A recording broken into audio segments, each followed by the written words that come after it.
Uma boa noite a todos e a todas, sejam bem-vindos, bem-vindas. Esse é o quarto encontro da gente no mini curso de Obsessão e Mediunidade. É o último, na verdade é o penúltimo, né? Semana que vem a gente encerra, tá? E aí depois, subsequente a isso, os estudantes e as estudantes daqui da casa vão para os seus grupos, né? Eu não sei se o outro grupo da Glauce vai fazer algum feriado, algum período de férias em relação às férias dos estudantes, mas a princípio a parte mediúnica a gente retorna para a prática mediúnica. Antes de vocês saírem, só peço que vocês assinem depois a chamadinha aqui, tá? Semana que vem tem de novo a chamadinha. E tem foi uma frequência bem boa, eu fiquei maravilhada com isso. Foram 18 pessoas no primeiro dia, não, minto. 18 no segundo e no terceiro foram 20 pessoas. Fiquei bem faceira. Faceira, né? A gente é faceira e faceiro em relação à quantidade, né? Tudo que tá, a gente adora, né? Aí a gente tem que se perguntar da qualidade, aí é difícil o negócio. Mas a princípio a gente tem as gravações e tal, tá bem boas as gravações, na verdade. E espero que a semana de vocês tenha corrido tudo tranquilo. Obviamente tranquilo em relação à força que vem de vocês, porque nada é tranquilo nessa vida terrena. Então acho que ainda que as coisas tenham sido muito tempestuosas ao longo da semana, se estamos aqui é porque soubemos de alguma maneira lidar com isso, ainda que carcomidos por tudo isso e jogados e vomitados por tudo isso aqui, né? Parece estranho, parece nojento, mas na verdade é algo bem assim. A gente recebe tanta pressão de tantos lados que a gente chega aqui assim que qualquer coisa a gente já se assusta, né? Coisa do... Então, para fazer isso, para fazer nosso momento de reflexão inicial, é a penúltima aula, penúltimo encontro.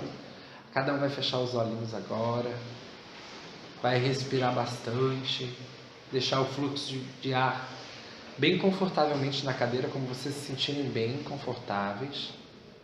Os pés podem tocar o chão, ou os pés podem estar relaxados entre si, os pés podem estar simplesmente elevados, a coluna vertebral encostada na cadeira ou não, os ombros erguidos ou não, e a respiração. E agora nós temos individualmente 1 minuto para que cada um aqui faça a sua prece individual para que a gente possa fazer a prece coletiva. 1 minuto de prece de cada um de vocês com a força criadora do universo.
Que os nossos pensamentos, então, possam fazer a prece coletiva nesse momento.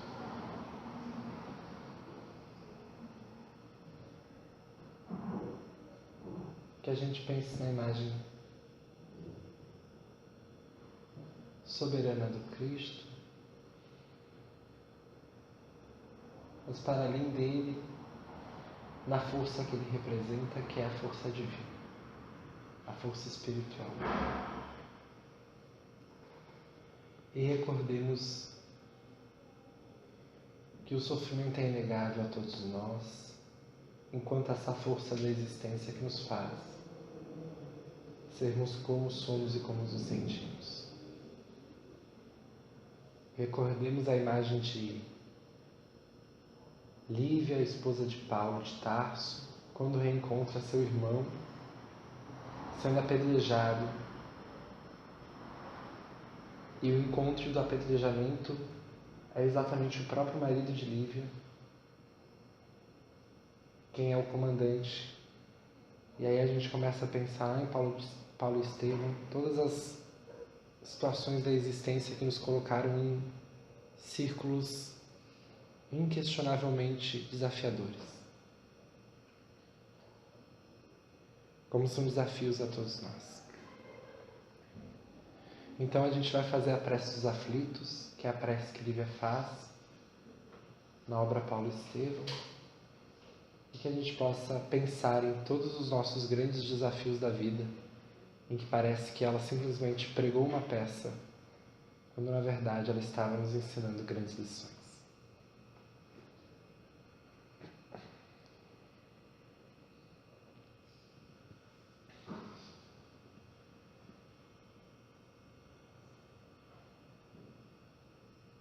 Senhor Deus, Pai dos que choram, dos simples, dos oprimidos, fortaleza dos aflitos, consolo de toda a dor. Embora a miséria amarga dos erros de nosso ego, desse mundo de desterro, trazei-nos o vosso amor. Quando tudo nos despreza, no mundo da iniquidade, quando vem a tempestade, sob as flores da ilusão, ó Pai, sois a luz divina, o cântico da certeza, rompendo toda a aspereza, rompendo toda a solidão. No dia da nossa morte, no abandono ou no relento, trazei-nos o esquecimento da sombra, da dor, do mal. Que nos últimos instantes sintamos a luz da vida, renovada e redimida na paz ditosa e imortal.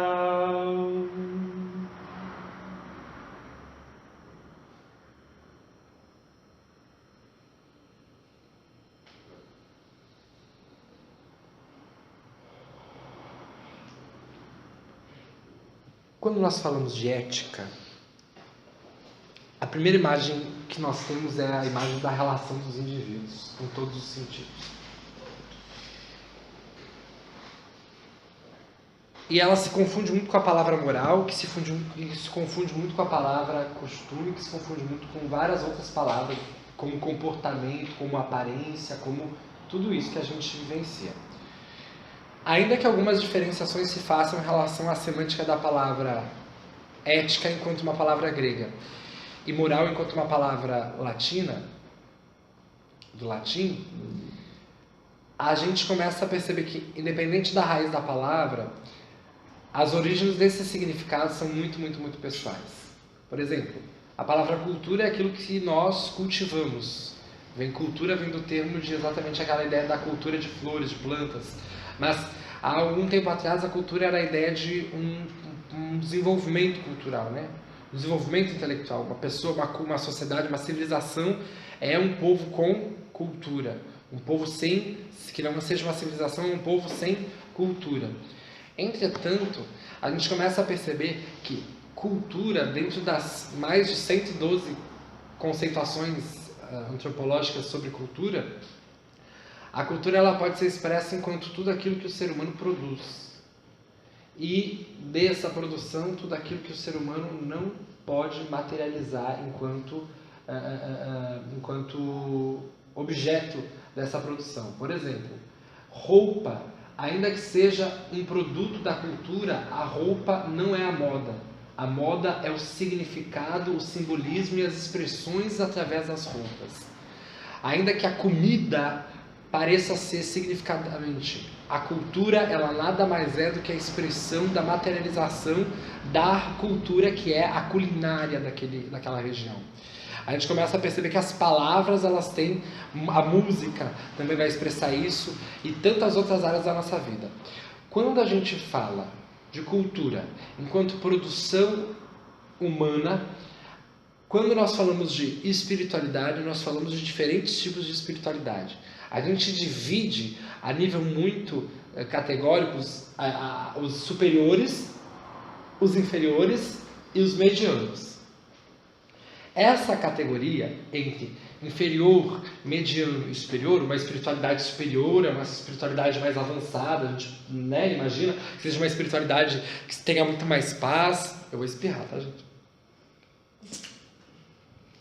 Que tenha muito, obrigada, que tenha muita paz, que tenha muito, enfim, é aquela ideia assim, quase que a gente só não fala de céu porque, né, a gente corta a língua antes de dizer, mas a gente pensa céu quando fala plano superior, a coisa do paraíso, né, os mundos felizes. Quando a gente fala do plano inferior, a gente já não precisa de muito, né?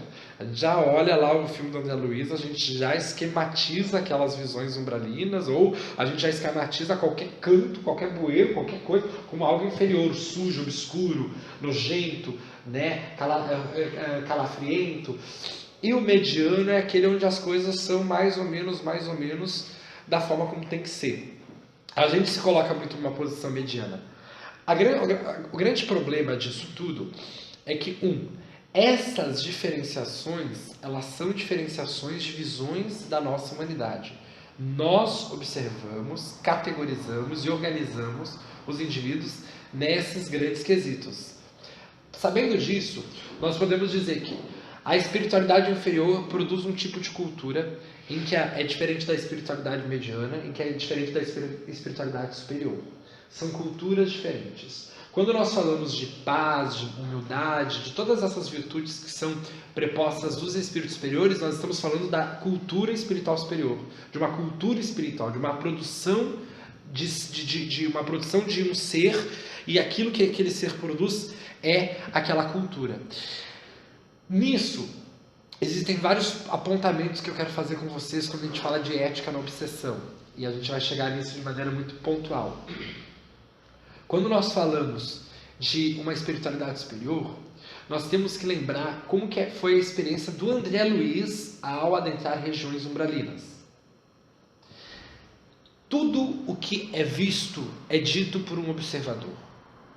Tudo que é memorizado, tudo que é lembrado, tudo que é observado por um observador. Ou seja, o que isso significa? A Atena está aqui na frente, aqui tem 20 pessoas. Todas as pessoas estão olhando a Atena com a mesma impressão? Esta impressão, qual das impressões é a verdadeira? Qual das impressões é a real? Qual dessas impressões, dessas 20 impressões é a válida? É a cabível? Todas. Ou nenhuma? Todas para quem? Para um? Para todos? Individualmente é a minha é a minha. Quando André Luiz faz o relato do plano espiritual, ele está nada mais nada menos do que dando as suas impressões. Nada do que aquilo que ele diz ou escreve é exatamente aquilo que ele diz e escreve. Um espírito superior vai observar a cena de outras maneiras, de outras perspectivas. Quer ver? Um fato muito simples. A pessoa adulta deixa cair leite. O que ela faz? Ela braveja um pouquinho, ela fica chateada, ela fica tipo, derramei. Ou simplesmente, derramei. Limpa e tal. O que a criança faz quando derruba alguma coisa? Ela entra em desespero. Ou, a depender de como ela conhece a sua família, ela foge. Porque tem gente que entra em desespero e paralisa, né? Tem gente que foge. Tu subiu, de repente tu chega na cozinha e tem uma poça de leite ali. Mas o que é isso? E aí tu já pensa, né? Alguém escreveu aqui que não está aqui. Onde está essa pessoa? É a forma com que esses indivíduos vão se propor. Lembrem, por exemplo, de como é que é a postura dos espíritos superiores quando estão acompanhados de André Luiz, ou um espírito de elevada.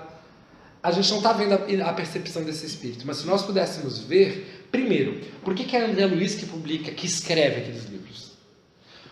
André Luiz faz parte da nossa cultura espiritual. Ele está mais próximo de nós. Um espírito superior que fosse publicar um livro e escrever a sua visão espiritual, talvez nós entendêssemos o que ele quer dizer com tanta coisa. Quer ver? Um fato simples, um fato muito simples. Perdoai os vossos inimigos. É um texto de expressão de cultura espiritual superior e nós não conseguimos entender. Eu entendo intelectualmente, mas meu amor, intelectualmente não é você. Você não é só intelectualidade. A diferença do que está escrito no livro, do que você conhece, é zero. O que você conhece, se fosse realmente viável e possível, você não estaria com todas as situações, todas as pendências espirituais que tem nessa existência. O que você faz com o que conhece. O que você produz de cultura espiritual em você.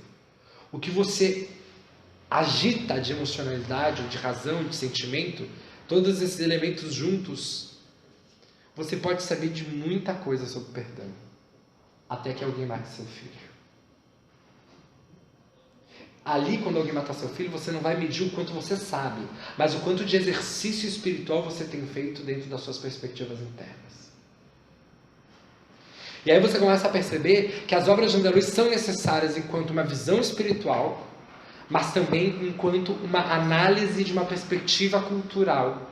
Por que André Luiz olha a visão, percebam, ele olha a visão, dá o relato e sempre pergunta para algum outro espírito que está mais numa elevação o que aquilo significa. Porque nem ele entende às vezes, não é não? Nem ele consegue compreender. Aí vai lá o espírito e diz, e comenta e fala.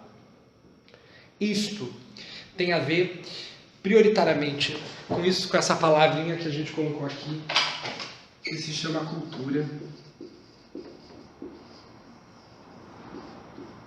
E que essa cultura, ela deriva dessas três categorias que nós vamos dizer, três, superior, mediana e inferior.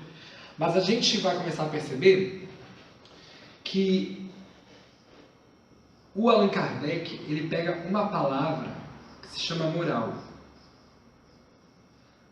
A palavra moral vem daquilo que nós chamamos de costume. Entretanto, qual que é o problema dessa palavra? O costume, ele é visto enquanto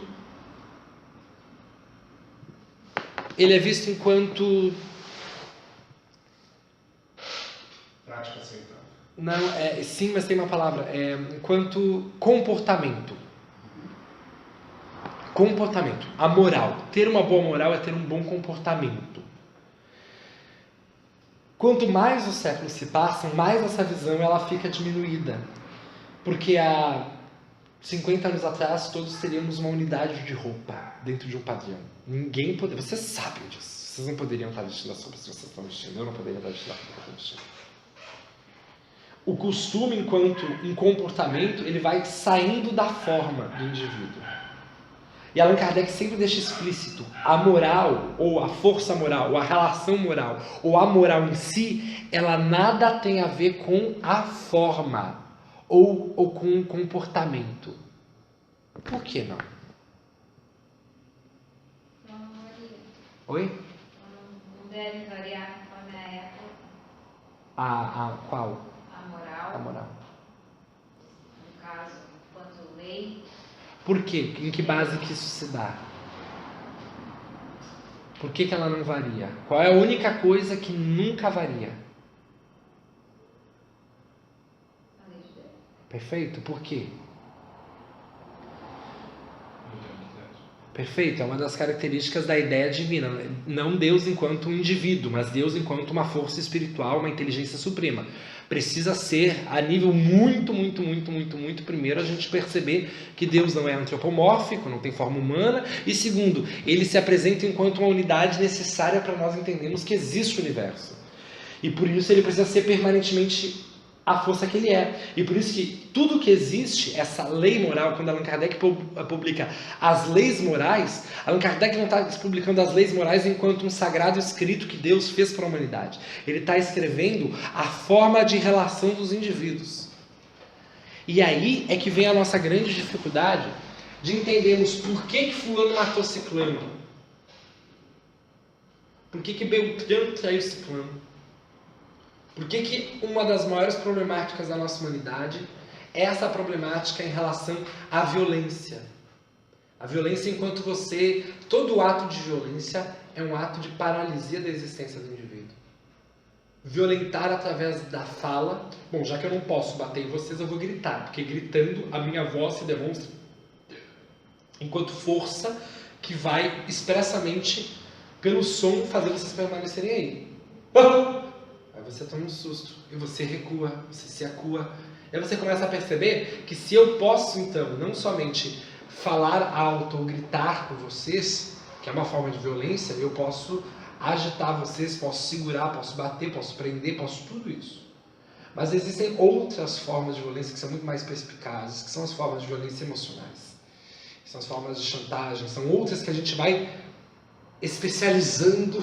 Que coisa horrível. A gente vai especializando os tipos de violência. Mas perceba que da moral surge uma espécie de outra unidade da cultura humana, que é a ética. A gente diz que a ética é nada mais nada menos do que expressa as relações de todos os indivíduos para com todos os indivíduos. Pergunta: um espírito inferior, ele é um espírito que tem moral ou não tem moral?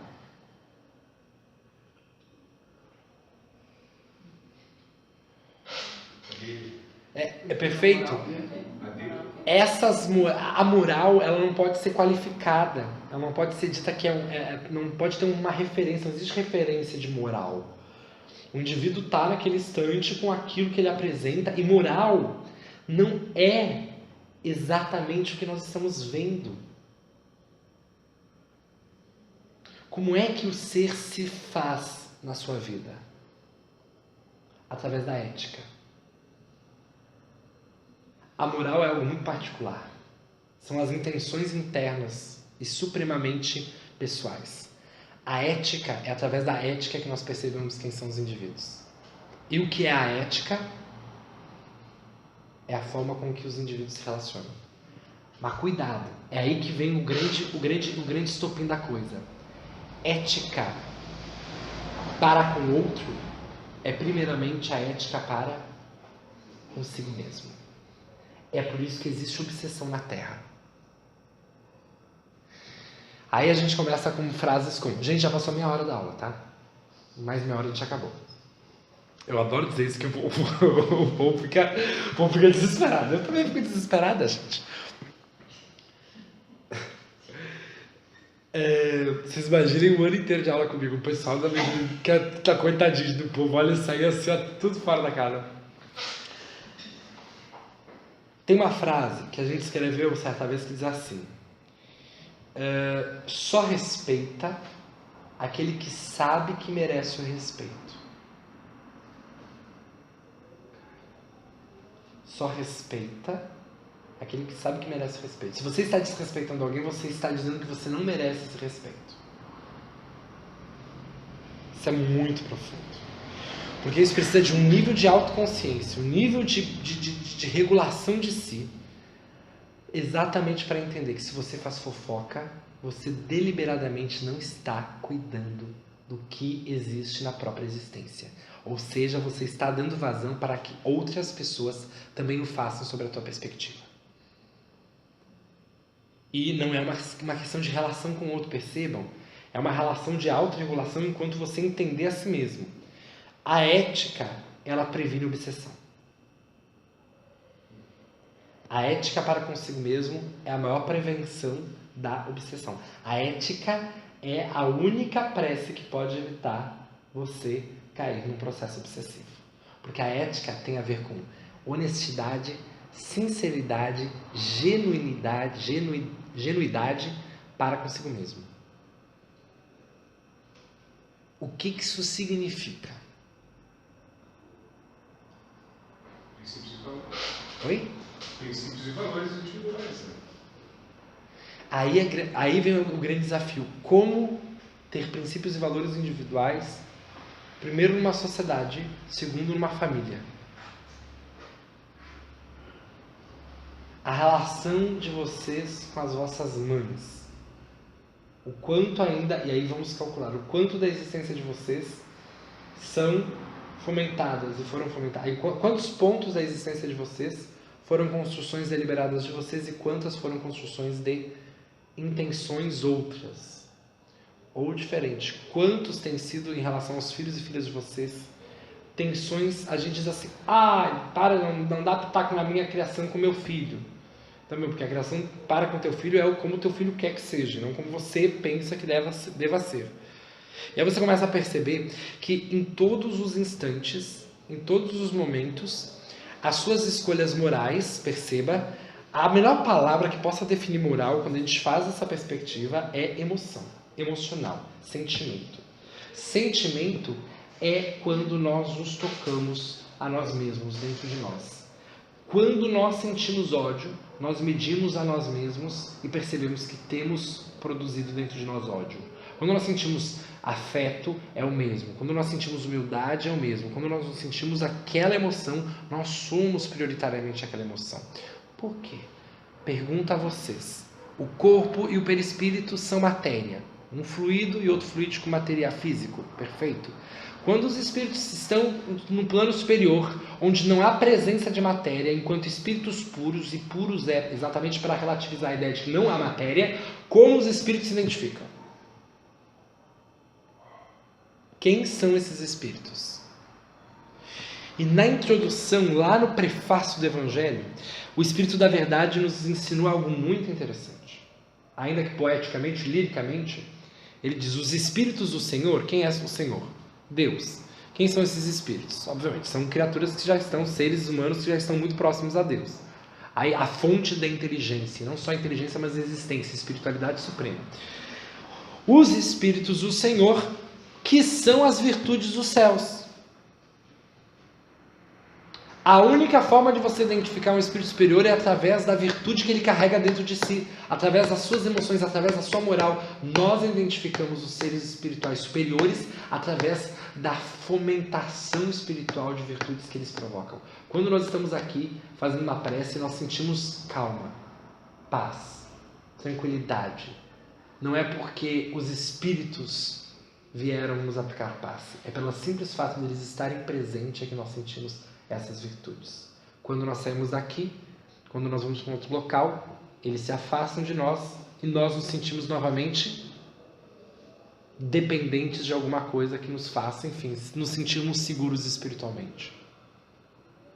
Por que existe então a obsessão? A obsessão não é tão somente um ato de vingança do passado, porque existem variadas expressões de obsessão. A obsessão é então um processo de você burilar, de você se encontrar, de você perceber o que você não está querendo perceber. É através da obsessão que se é mostrado o que você tem escondido para você mesmo. É a ponto de você precisar da intervenção de um outro espírito para lhe mostrar aquilo que você carrega. E por isso que a fascinação é a mais difícil de todas. Porque se ludibria e se cria uma ilusão de que não há problema nenhum. Não há problema nenhum. Cuidado, esses processos espirituais a gente tende muito a largar para os desencarnados, né? Mas é prioritariamente com os encarnados. aquele simples colega de trabalho que quando chega ele provoca os arrepios dos pelos do dedo. Sabe? Existe uma relação obsessiva, simples. Uma influência. O simples fato de alguém lhe provocar deslocamento interno emocional é um processo que ele faz, ele influencia em você. Logo, todo processo de influência mínima é um processo obsessivo. Não à toa que os crimes que são gerados passionalmente são constantes influências espirituais obsessivas não percebidas, não entendidas e não reguladas. É necessário, a gente tem que agradecer. Porque, primeiro, se não for o fulano que vai nos provocar aquilo, é o ciclano. Se não for o ciclano, é o terciano. Se não for o terciano, é o quartiano. Por quê? Porque não são eles os provocadores da minha ética. É a forma como eu tenho me relacionado com algum canto de mim mesmo e de mim mesma. É por isso que não há como fugir do castigo de uma imperfeição não educada e não lidada. É por isso que o Allan Kardec vai dizer no Céu e Inferno: o espírito que comete um crime, ele é criminoso por todas as partes que vai, porque ele carrega em si as causas do crime. Caim matou Abel. Caim, aí Deus disse assim: vou te marcar. Não disse?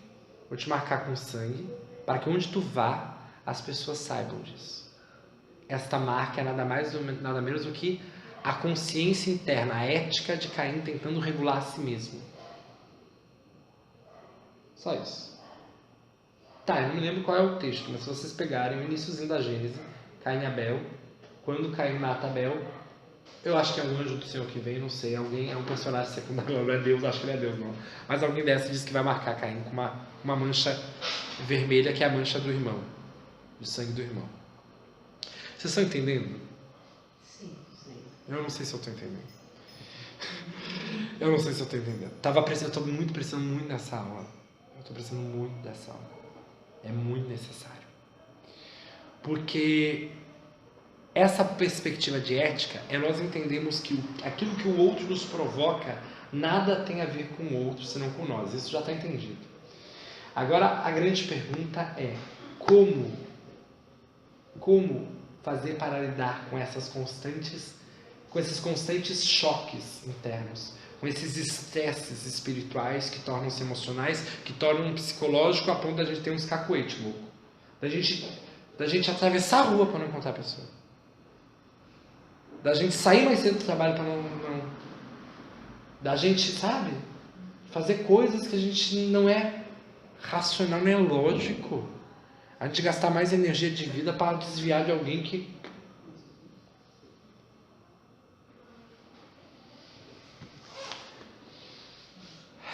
Vamos respirar um pouquinho. Alguém quer ir no banheiro? Alguém pega água?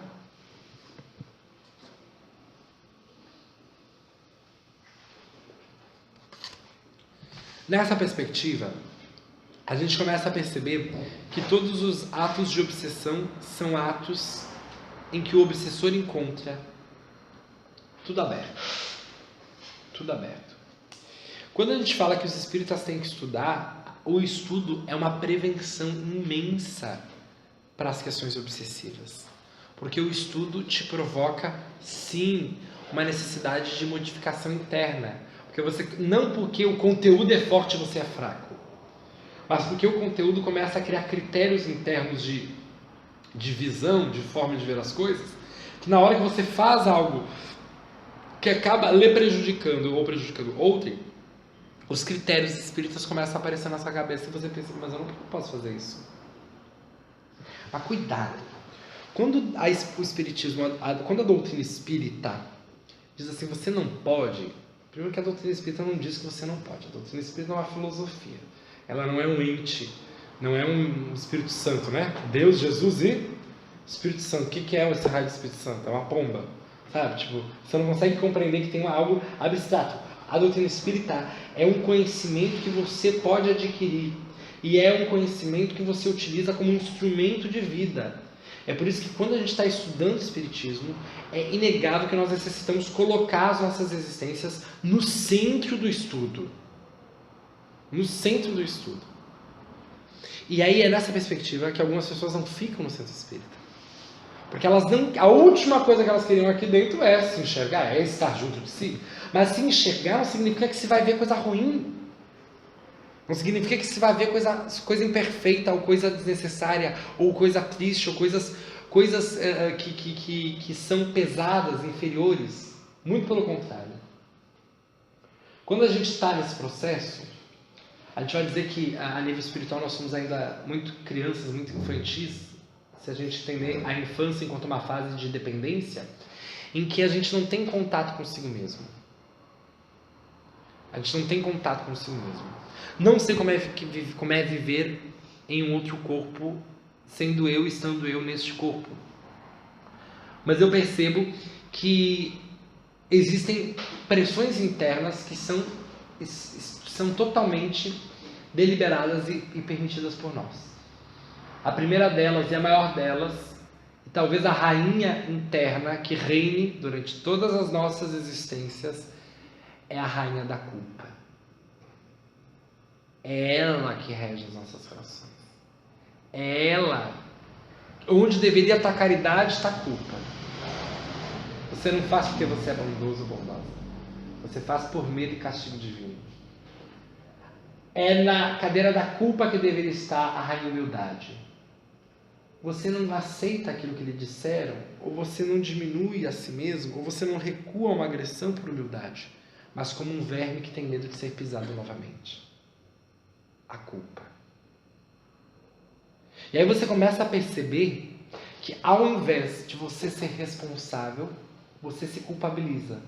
Ou seja, você define um castigo. E o pior de tudo é que nós aceitamos o castigo. O Raul Teixeira faz uma fala maravilhosa numa palestra. Eu acho divina. E ele, aliás, ele é um dos poucos espíritas que tem um pensamento filosófico que me fascina enquanto palestra. É muito bom.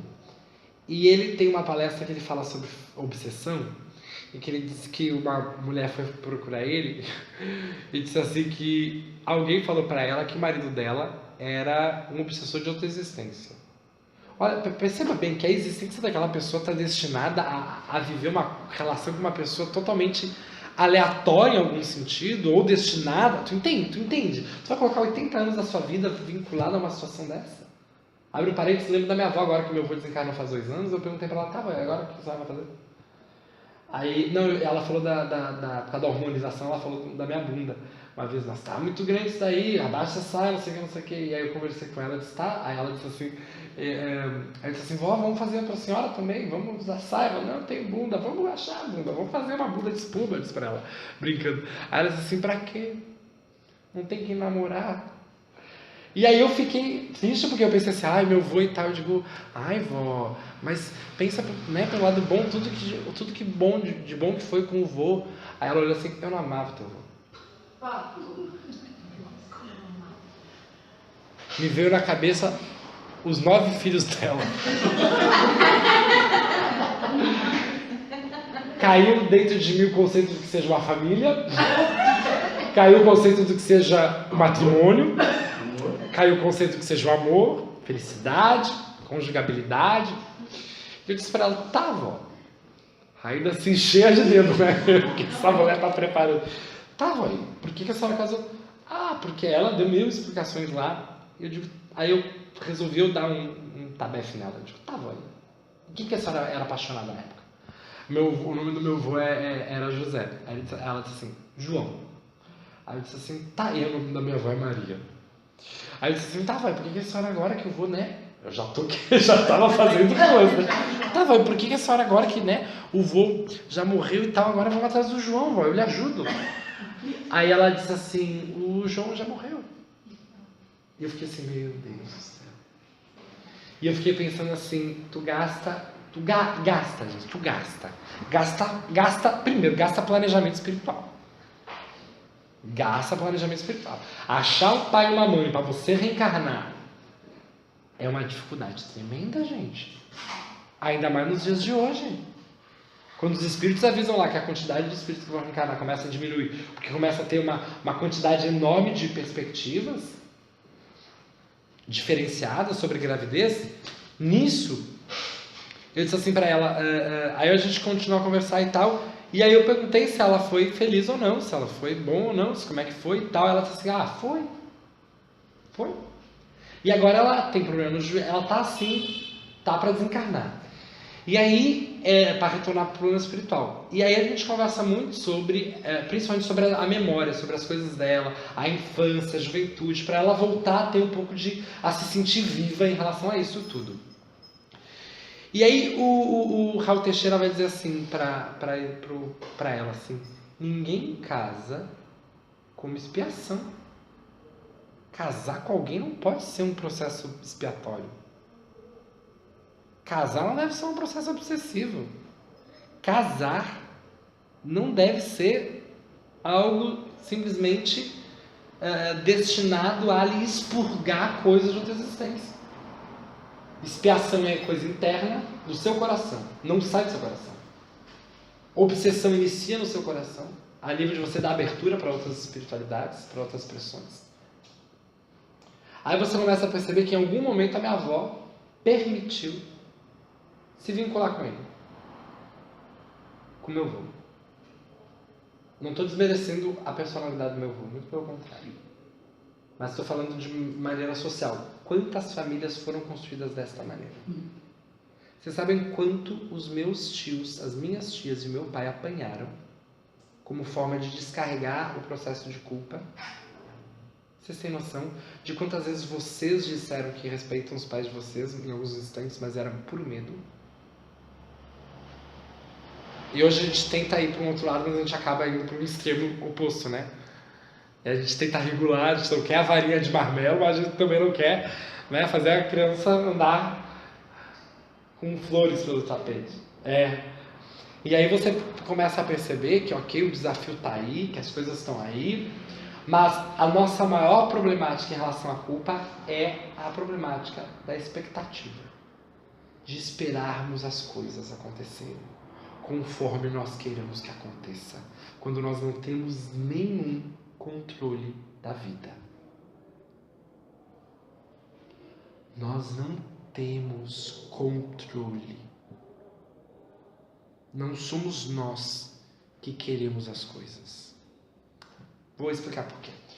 Um colega meu lá no trabalho, ele me explicava tudo, me ajudava um monte, ele tem 19 anos, e dava, nossa senhora, olha, aí às vezes ele dava uns balão, que é a pessoa pede para cancelar, não pode aparecer o nome, pede para cancelar e o atendente não cancela, mas diz para a pessoa que cancelou.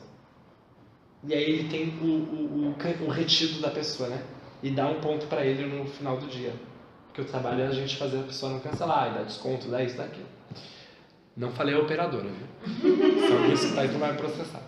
O problema é que esse balão, se cai em um outro atendente ou outro atendente da própria rede, nós olhamos o histórico. Por que o cliente está dizendo que pediu para cancelar e não está cancelado?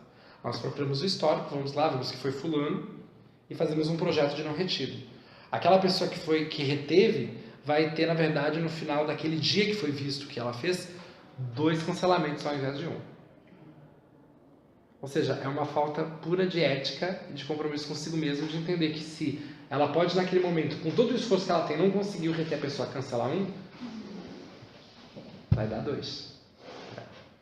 Isso tem muito a ver com RV, que é o que a gente ganha no final do mês por tudo e por um além que a gente ganha, né? Além do salário. E aí eu vi ele sempre fazendo umas coisas assim, vi ele sempre atrasando, ao invés de 20 minutos de lanche, a gente trabalha só 5 horas e 10 minutos, e 10 minutos, 1 hora e 10, 1 hora e 20, 5 horas e 20 de trabalho. E aí tem 20 minutos de lanche lá, que é o almoço, não é almoço, né? Ninguém almoça em 20 minutos, a gente leva lanche e tal. Ele às vezes fazia meia hora, e voltava, batia o ponto, isso sim era frequente. Até que ele começou a faltar, tinha que ir no dia da greve, tinha ônibus, tinha trem, ele não foi trabalhar. Sábado, ele não foi trabalhar. E aí começou a ganhar suspensão, até que o momento hoje, o supervisor da nossa ilha chamou ele. E aí disse para ele deslogar, para eles pegar as coisas dele. Ele deslogou do computador, pegou as coisas dele e aí foram para RH. Aí toda a ilha se olhou. Aí o supervisor sai, os atendentes com os telefonemas, só um minutinho, senhor, obrigada, qualquer coisa estou na linha, pode chamar. Aí desliga e a gente começa a se olhar assim, apavorado. E aí ela levanta assim em cima da pezinha e tal. Sim, gente, às vezes quando a gente diz um momentinho é porque realmente a gente está abrindo contrato, realmente está vindo coisa. Mas tem vezes que se a pessoa está no final do horário dela, ela dá só um minutinho seu só para bater o horáriozinho ali para ela ir embora, sabe? É o último cliente que eu vou atender, então segurar o cliente até mais um minutinho. Em tese, às vezes, depende muito do cliente. Eu converso muito com o cliente e se o cliente é legal, eu acabo dialogando com ele. Mas quando tem cliente assim que, Jesus amado. O que aconteceu? O que eu descobri hoje, quando eu chego em casa? O Facebook diz assim, dê parabéns para fulano. O fulano que foi despedido hoje. Ele ganhou da vida de aniversário o desemprego dele. E ele tem 19 anos. E aí eu fiquei assim, meu Deus do céu. Que pegadinha da vida. Para pensar. Calcula. No dia do aniversário tu recebe... Tu já pensou que se fosse com você? No dia do seu aniversário, o seu chefe diz assim, você está despedido. Depois eu fico assim.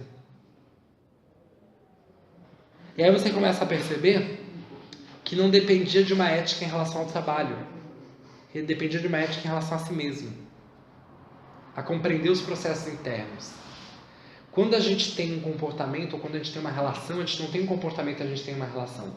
A gente tem um canal ou um cano de nós para o outro, em que este cano, que forma a relação entre um e outro, é interiormente preenchido daquilo que nós carregamos.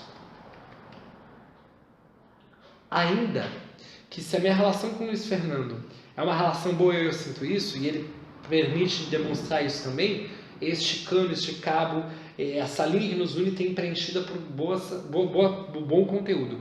Entretanto, se essa linha volta de mim é bem estranha, se eu me sinto estranho com ele às vezes, mas eu não sinto mal, mas parece ter um bloqueio da parte dele. Certamente ele preenche com o conteúdo que tem dele, e isso faz com que bloqueie uma relação maior. Isso não é emocional só, isso é fluídico. Isso é fluídico. Eu sinto direitinho, quando uma pessoa bloqueia. Tem vezes que eu não sei se ela está bloqueando. Então eu simplesmente desconheço a pessoa. Depois que eu começo a conhecer ela, eu percebo que era só uma percepção errônea minha. Mas tu sente direitinho quando tu está numa relação e ela quebra, não quebra? Tu sente que tem alguma coisa estranha. Tu tenta reaver e não dá, tenta reaver e não dá. Por todos esses processos, mas não sai nada de ruim de mim, de quem que vai sair? Do outro. Do outro. Eu fico imaginando, gente, a quantidade de relação humana, de encarnado, gente, que é extremamente obsessiva. Compulsoriamente, as pessoas não estão juntas para progredir, para se desenvolver, para existir, para curtir, para ser feliz. Elas estão juntas porque são carentes de existência. Elas precisam de alguém que cuidem delas. Não é um problema isso, é? Não. É bom ter alguém que nos cuide. Mas quando você coloca no centro da sua existência isso, e a gente tem um rancor muito grande sobre as nossas próprias escolhas. Porque depois de nós escolhermos tudo certinho, conforme aquilo que nós achamos que é o correto, quando não dá certo, o que a gente faz? A gente larga tudo. Não quero mais isso daqui.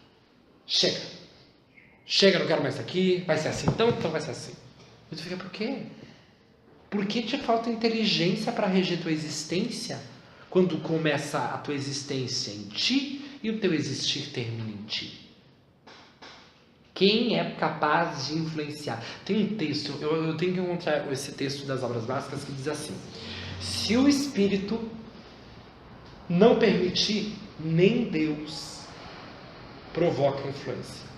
Nem a força divina consegue influenciar um Espírito que não quer ser ou receber algum influxo externo. Não é nem influenciar, alguma pressão. Nem Deus intervém, era a intervenção. Se nós quisermos, nada intervém na nossa existência. Nada.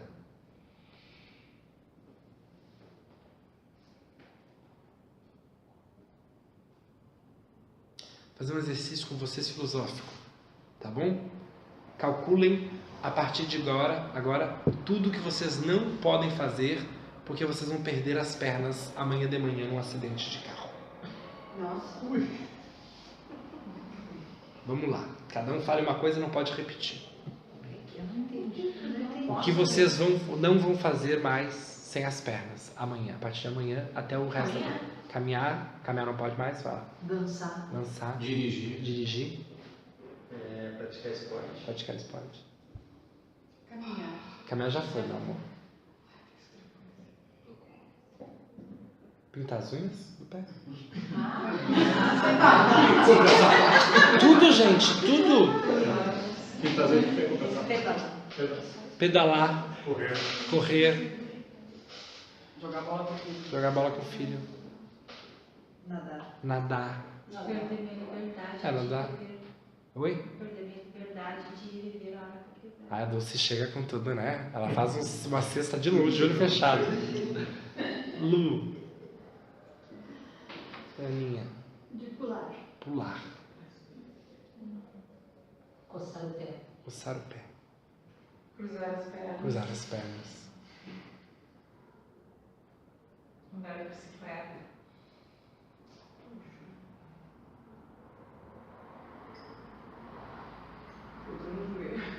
Oi? Vai bater dor no joelho. Fazer cosquinha. Correr. Usar sapato. Usar só. Calça, sapato. Me vestir calça. Esticar. Deslocar independente de outras pessoas. Ser independente. Ficar na ponta do pé. Ficar na ponta do pé. Vocês parem para pensar o quanto é um simples fato de vocês formarem de a gente ter um corpo especificamente nosso relaciona uma ética com nós mesmos e o quanto existem pessoas que já nascem sem pernas. Ao pensarmos como é a relação de ética delas com elas mesmas. Quantas pessoas acham que tem culpa por isso? Quantas pessoas passam por doutrinas espíritas aí, por casas espíritas distorcidas, de espíritas imperfeitos, que diz assim, você é assim porque na vida passada você talvez 3 pontinhos. Complemente com a bobagem que você quiser. E aí você começa a parar para pensar que pode ser simples, a Dulce falou ali assim, perder a liberdade, né? A independência toda, mas mesmo com pernas nós não somos livres. Mesmo com pernas nós não somos independentes. Se nós nos deslocamos fisicamente, nós não conseguimos ainda nos deslocar emocionalmente a ponto de nos sustentarmos sozinhos com as próprias pernas espirituais, ou sociais, ou individuais. Lembra uma frase que eu disse? Nós temos medo da solidão, porque é na solidão que ficamos com nós mesmos. Nos encontramos na solidão. Para terminar, eu vou ler aquele conto que você gostou muito, em homenagem à nossa colega maravilhosa, que leu o livro já e disse que adorou, e que eu acho que encaixa muito não só com as experiências de alguns tipos de humanidades, mas talvez a experiência de todos nós. O conto é o conto número 18, que se chama Na Solidão.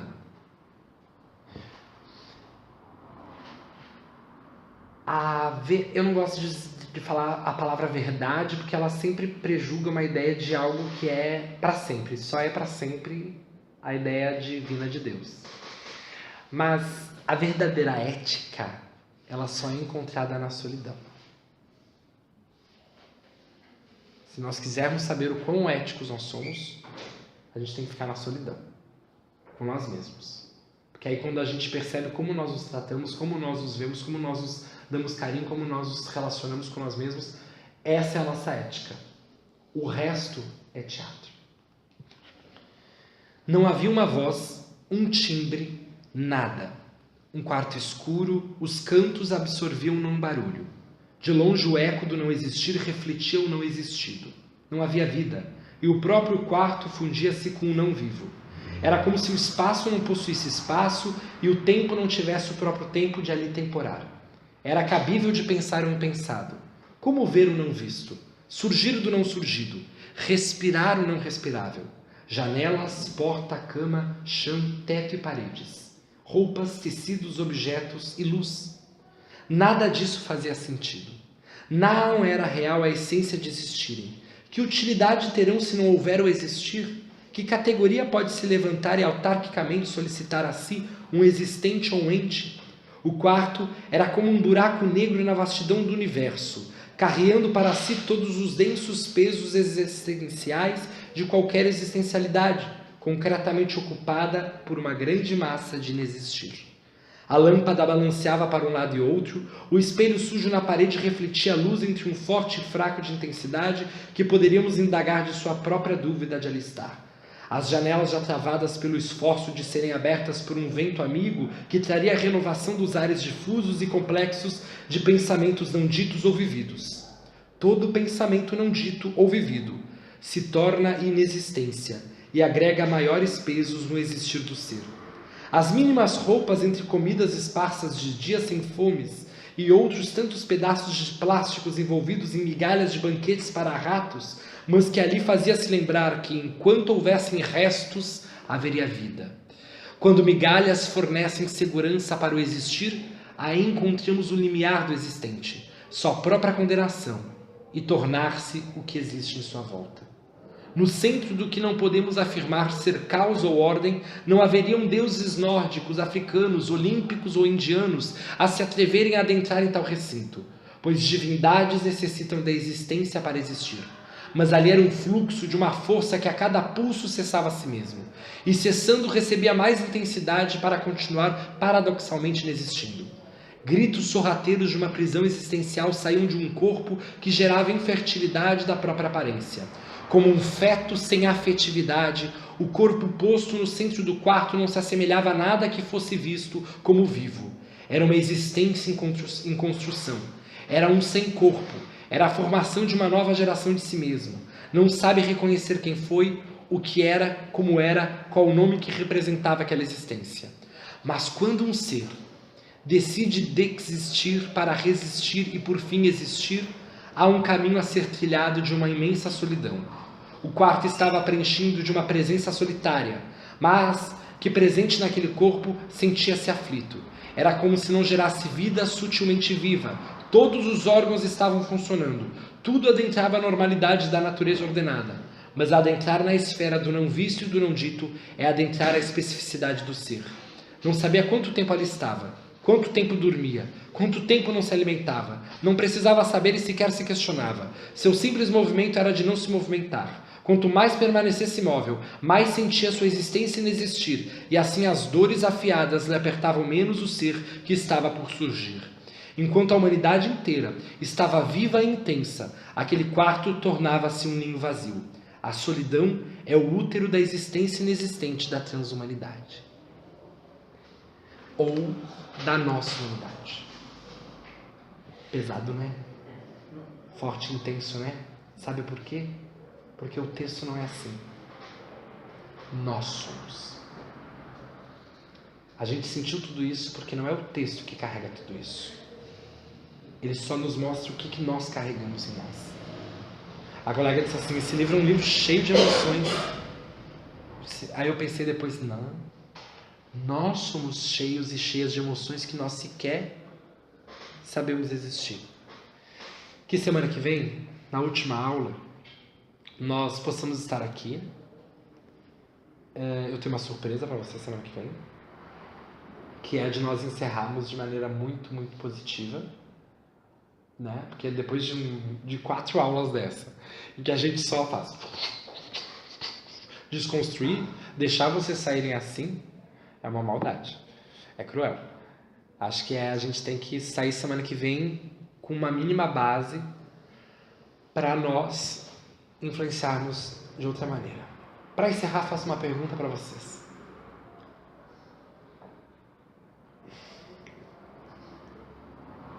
Talvez um passo de evolução seja nós entendermos a cultura espiritual dos espíritos superiores. Porque a inferior nós dominamos.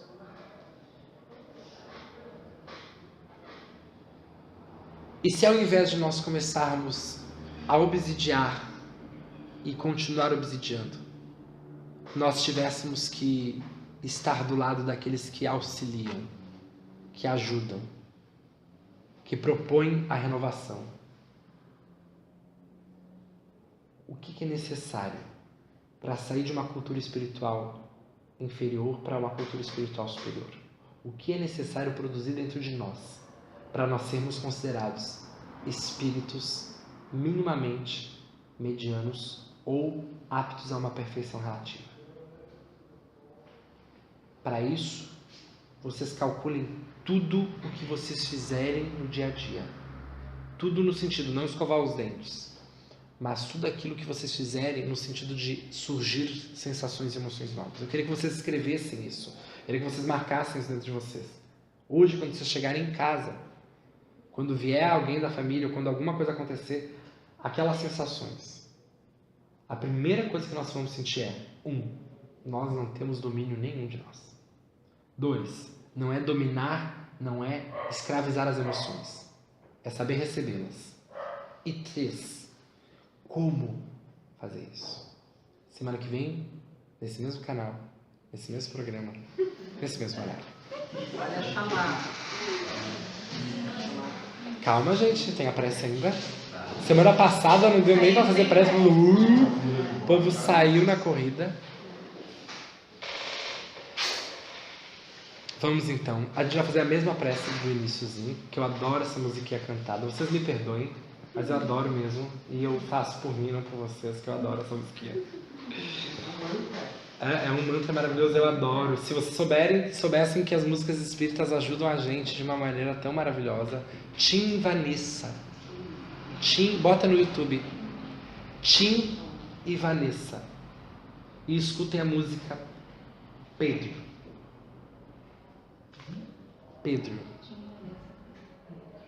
Isso. Vamos fazer então a nossa prece. Então, com essa emoção e essa vibração, essa sensação, essa força espiritual fluindo de nós, a gente pede autorização a Deus, a força espiritual suprema, para sermos gratos. Como nós gostaríamos de sair daqui já preparados, já mentalmente formados. Mas se sequer nos conhecemos, como saberemos que somos realmente independentes? Talvez precisemos saber o que seja dependência.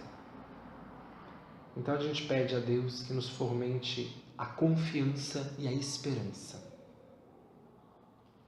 Que possamos individualmente, cada um, realizar a sua prece emocional interna a Deus, aos bons espíritos, a Jesus, para encerrarmos a nossa aula dessa segunda-feira.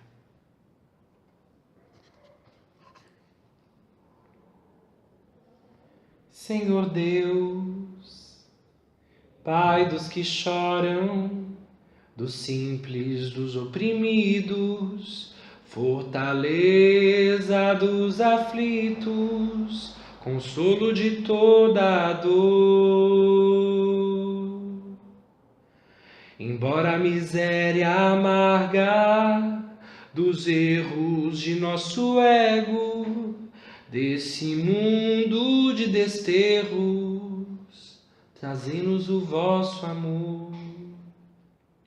Quando tudo nos despreza, no mundo da iniquidade, quando vem a tempestade, sob as flores da ilusão, ó Pai, sois a luz divina, o cântico da certeza, rompendo toda a aspereza, rompendo toda a solidão. O dia da nossa morte, no abandono ou no tormento, trazei-nos o esquecimento da sombra, da dor, do mal.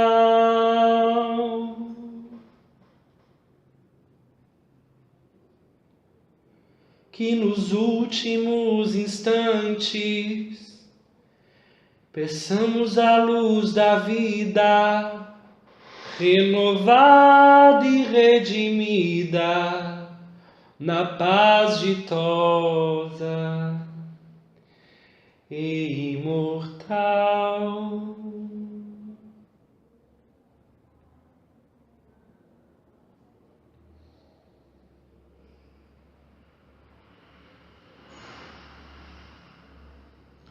Que a força esteja conosco.